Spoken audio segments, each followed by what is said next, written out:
గోదావరి జిల్లా రాజమండ్రిలో ఘనంగా భోగి వేడుకలు జరిగాయి. నగరంలో తెల్లవారుజాము నుంచి భారీగా భోగి మంటలు ఏర్పాటు చేశారు. మాజీ ఎంపీ మార్గాని భరత్ ఇంట సంక్రాంతి కళాకారులతో భోగి వేడుకలు జరిగాయి. వైసీపీ రాష్ట్ర అధికార ప్రతినిధి మార్గాని భరత్ తెలుగు రాష్ట్రాల ప్రజలకు సంక్రాంతి శుభాకాంక్షలు తెలిపారు. కూటమి ప్రభుత్వంలో సంక్షేమ పథకాలు లేక సంక్రాంతి పండుగ కళలేదని అన్నారు. జగన్ హయాంలో సంక్షేమ పథకాలతో సంక్రాంతి పండుగ ఘనంగా జరిగేదని, సంక్రాంతి తర్వాత జగన్ ప్రజల్లోకి వస్తారని అన్నారు.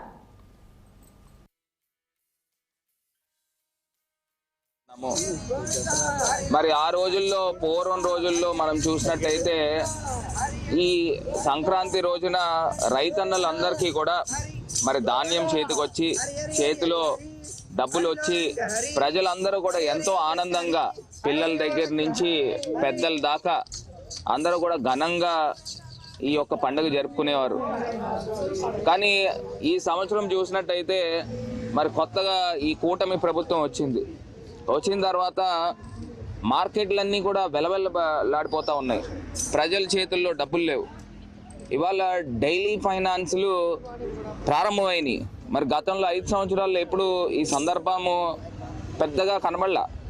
మరి ఇప్పుడు మళ్ళీ డైలీ ఫైనాన్స్లని నిజంగా ప్రజల దగ్గర నుంచి మనం తెలుసుకుంటూ ఉంటే చాలా బాధలు పడుతున్నారు.